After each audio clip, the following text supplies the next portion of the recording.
నమస్కారం. జై హో సక్సెస్ మంత్ర కార్యక్రమానికి స్వాగతం. అభివ్యక్తి, ఆధ్యాత్మిక శక్తి అంటే ఏంటి?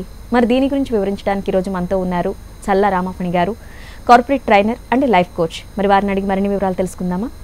నమస్కారం సార్. సార్, అసలు కమ్యూనికేషన్ నైపుణ్యంతో ఏ విధంగా ఉండాలి? కమ్యూనికేషన్ నైపుణ్యంతో ఏ విధంగా ఉండాలంటే, కమ్యూనికేషన్ ముందు ప్రశాంతంగా ఉండాలి. కమ్యూనికేషన్ అంటే ఏంటి? సమాచార వితరణ. You are giving some information to me. నేను మీకు ఒక సమాచారం ఇస్తున్నాను. ముందు అది ఎలా అందించాలి? ఎదుటి వాళ్ళకి ప్రశాంతంగా అందించాలి. ఎదుటి వాళ్ళకి అంటే ఇప్పుడు నాకు కాఫీ కావాలి, నెమ్మదిగా నాకు కాఫీ కావాలని అడిగితే వస్తుంది కాఫీ వంటింట్లోకి. కానీ లేట్ అయిందనుకోండి, మీకు కోపం వస్తుంది, ఆఫీస్కి వెళ్ళిపోవాలి, సంథింగ్ లైక్. అప్పుడు మనం అరిచినంత మాత్రం కాఫీ పరిగెత్తుకుంటూ రాదు. ముందు శాంతంగా ఉండాలి. మీకు చిన్న స్టోరీ చెప్తాను. ఇక్కడ ఒక మనిషి హడావుడిగా ఆఫీస్కి బయలుదేరుతున్నాడు. డైనింగ్ టేబుల్ దగ్గరికి వచ్చి చూసేటప్పటికి ఏమీ లేవు అక్కడ. ఏమీ లేకపోయేప్పటికి ఈ లోపు వాళ్ళ హడావుడిగా పరిగెత్తుకుంటూ వచ్చి అక్కడ కాఫీ పెట్టింది, టిఫిన్ పెట్టేసింది, అన్నీ రెడీ చేసేసింది. కాఫీ చల్లారిపోకుండా దాని మీద మూత పెట్టేసింది. ఈ లోపు వాళ్ళ అమ్మాయి స్కూల్కి వెళ్ళాలి కదా, స్కూల్లో పాపాయిని దింపి ఆఫీస్కి వెళ్ళాలి ఆయన పరిగెత్తుకుంటూ వచ్చి. అప్పుడు బస్సు వచ్చింది, స్కూల్ బస్సు కూడా వచ్చింది ఆ రోజు. ఈయనేమో ఆఫీస్లో దింపక్కర్లేదు. ఇవన్నీ ఏంటంటే ఎవ్రీథింగ్ హ్యాపెండ్. ఏమనుకున్నాయో అది జరగట్లేదు. రాదనుకున్న బస్సు వచ్చింది, ఈయనేమో ఆఫీస్ టిఫిన్ లేట్ అయిపోయింది, అయినా తినేస్తున్నాడు గౌబా. ఈలో వాళ్ళ అమ్మాయి పరిగెత్తుకుంటూ వచ్చి డైనింగ్ టేబుల్ని గుద్దేసింది. గుద్దేయడంలో కాఫీ ఆయన కోట్ మీద పడిపోయింది. దాంతో ఏంటి, రచ్చ చేసి అరిచేసి అందరినీ, పిల్లల్ని ఇలా పెంచుతావా ఏంటి, ఏకంగా ఒకేసారి పిల్లల్ని ఇలా పెంచుతావా నువ్వు అంటే, కాఫీ పడగొట్టేట్టు పిల్లలు పెంచుతారు ఎవరన్నా? రైట్? ఎక్స్ప్రెషన్, దీని ఎక్స్ప్రెషన్, అభివ్యక్తి. దీన్ని అభివ్యక్తి అంటారు. How you are delivering your communication. రకరకాలుగా రాయొచ్చు, రకరకాలుగా చెప్పచ్చు కమ్యూనికేషన్ అనేది. అనగానే ఆ పాప ఏం చేసింది, ఏడుపు పెంచుకుంది. ఏడుపు మొదలైంగానే ఇంకేముంది, మొత్తం వాతావరణం అంతా క్షణంలో డిస్టర్బ్ అయిపోయింది. ఆయన వెళ్ళిపోయాడు, కారెక్కి వెళ్ళిపోయాడు. వీళ్ళ సంగతి వీళ్ళు చూసుకుంటారు కదని చెప్పి పైకి వెళ్ళి డ్రెస్ మార్చేసుకుని వేరే షర్ట్ వేసుకుని హడావుడిగా వెళ్ళిపోయాడు. ఈ అమ్మాయిని మర్చిపోయాడు, పాపాయిని మర్చిపోయి వెళ్ళిపోయాడు. వెళ్ళిపోయి ఏం చేశాడు, చివరికి మొత్తం వాతావరణం అంతా పాడు చేసి వెళ్ళిపోయాడు అరిచేసి ఇంట్లో. దాంతో ఏమైంది, అమ్మాయి ఏమో ఏడుస్తూ కూర్చుంది, స్కూల్కి వెళ్ళలేదు మొత్తం. బట్ ఇదే దృశ్యాన్ని ఇంకో రకంగా చెప్పచ్చు. ఎలా? చిన్న తల్లి, అలా ఎందుకురా పరిగెత్తుకుంటూ వచ్చావు, నువ్వు అలా నాన్న మీద కాఫీ పోయొచ్చా? నేనేం పోసాను, నువ్వే పోసుకున్నావు అంటారు చిన్నపిల్లలు. ఏమంటారు? అలాగే అంటారు. రైట్? అలా చేయొచ్చా? నేను వెళ్ళి షర్ట్ మార్చుకొస్తా, గెట్ రెడీ, ఈలోపు నువ్వు టిఫిన్ చేసి నేను బస్సు వస్తే బస్సు ఎక్కిస్తాను, లేకపోతే నేను దింపేస్తాను అని చెప్పచ్చు. రెండు దృశ్యాలు. అంటే ఇక్కడ అభివ్యక్తి ఎలా ఉంది, ఒక దృశ్యంలో అభివ్యక్తి ఎలా ఉంది, మొత్తం ఇంట్లో ఉన్న వాతావరణాన్ని మొత్తం పాడు చేసే విధంగా ఉంది. ఇంకో రకం అభివ్యక్తి ఎలా ఉంది, ఉన్న వాతావరణాన్ని టేక్ లైట్లీ జరుగుతుంటాయి. దట్ మీన్స్ అంటే ఇంగ్లీష్లో లెట్ గో అంటారు. ఎలా పోనిస్తాను నేను, పోనివ్వను, let go, why should I let go all these things, నేను పీకి పాకం తోలిస్తాను, ఓకే నీ ఇష్టం. See, responsiveness is always your choice. How you respond to the situation. ఒక సిచ్యుయేషన్కి ఎలా స్పందిస్తావు అనేది ఎప్పుడు నీ చేతిలో ఉంటుంది. దాన్ని అభివ్యక్తి అంటారు. That is not communication. ఆ కమ్యూనికేషన్ అనేది నీ ఎక్స్ప్రెషన్ ఎలా ఉంది. రైట్? రెండు సార్లు కూర్చోండి, రండి అంటారు. రెండుసార్లు కూర్చోండి అంటారు.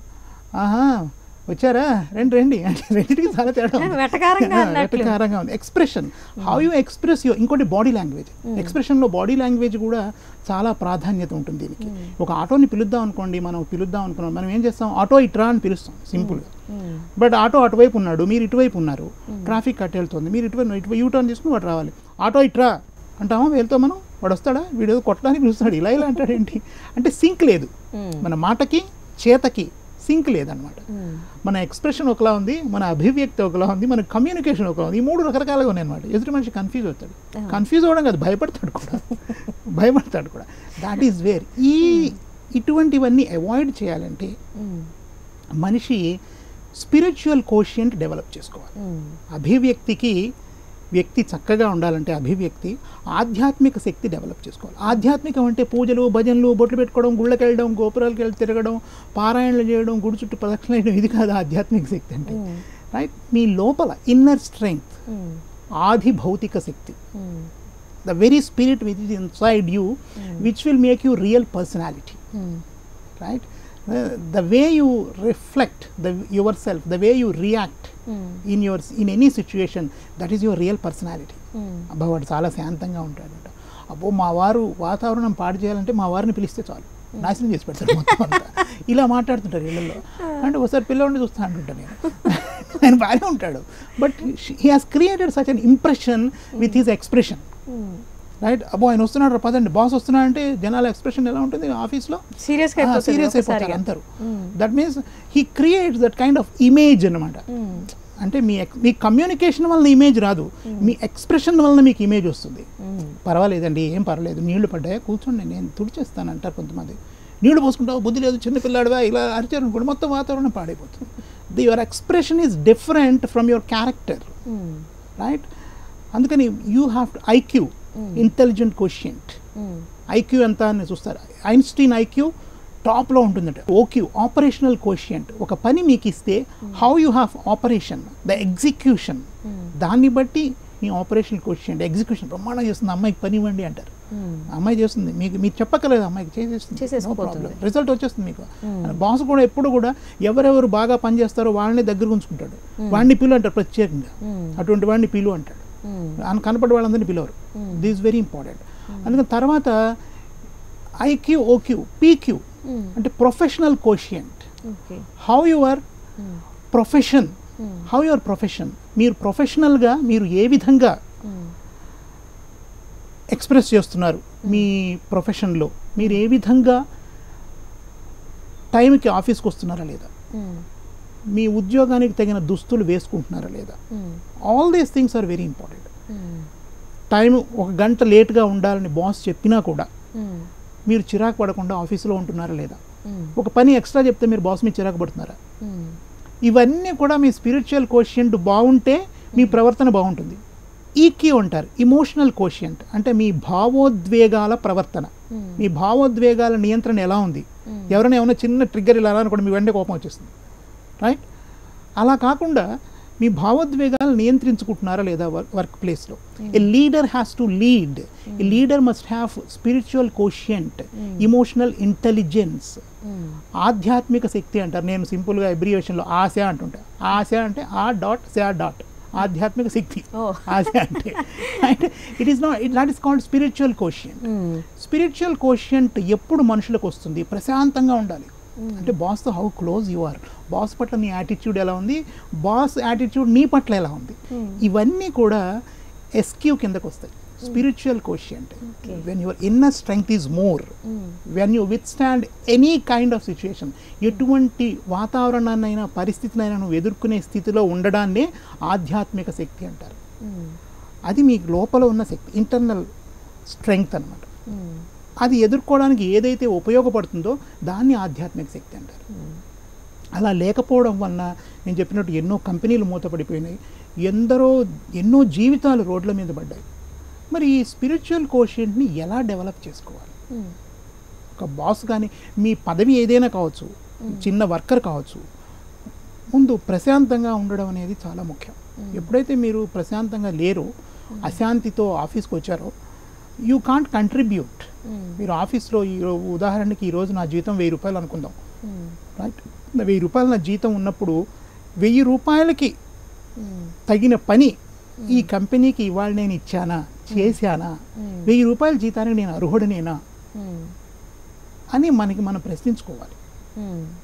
నేను ఒక 5 ఎపిసోడ్స్ చేసే శక్తి నా దగ్గర ఉన్నప్పుడు 7 చేయమంటే నేను చేయగలిగానా లేదా, 8 చేయమంటే చేయగలిగాను లేదా, లేదా నా కోపం వచ్చిందా, ఏంటి నన్ను ఎన్ని పనులు చేయమంటావు నన్ను అంటే, ఇంట్లో నేనే అంటాను, ఎన్ని పనులు చేయమంటావు నన్ను, మొత్తం అంతా నేనే చేస్తున్నాను, ప్రపంచం అంతా నా మీద నడుస్తుంది, రైట్?